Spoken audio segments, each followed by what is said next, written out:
ನಿನ್ನ ಅವನು ನಿನ್ನ ಮಕ್ಕೊಂಡೈತೇನ ಶಾಬಾಸ್ ಶಾಬಾಸ್ ಶಾಬಾಸ್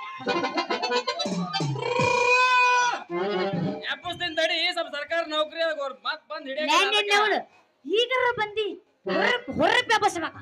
ಎಪ್ಪಸ್ತೀನಿ ಸ್ವಲ್ಪ ಗೌರ್ಮೆಂಟ್ ನೌಕರಿ ಎಪ್ಪಸ್ಲಾಕ್ ಬರಲ್ಲ ನೆಕ್ಸ್ಟ್ ಎಪ್ಪಸ್ತೀನಿ ಇದು ಗೌರ್ಮೆಂಟ್ ನೌಕರಿ ಅದ ಹಂಗಾರ ಬಿಡ ನಿನ್ನ ಮಕ್ಕೊಂಡೈತೆ ಅಂತ ಗೊತ್ತಾಗೈತಿ ಇಲ್ಲಿ ನಮ್ಮದು ಎಬ್ಬಸ್ತೀವಿ ಕೇಳ ತೋರಿಸ್ತೀನಿ ನೆಕ್ಸ್ಟ್ ಬಂದ್ರ ಮಾಮನ ಬುಲೆಟ್ ಗಾಡಿ ಗಾಡಿ ಪಟ್ಟು ಪಟ್ಟು ಪಟ್ಟು ಪಟ್ಟು ಪಟ್ಟು ಪಟ್ಟು ಗಾಡಿ ಪಟ್ಟು ಪಟ್ಟು ಪಟ್ಟು ಪಟ್ಟು ಪಟ್ಟು ಪಟ್ಟು ಗಾಡಿ ಪಟ್ಟು ಪಟ್ಟು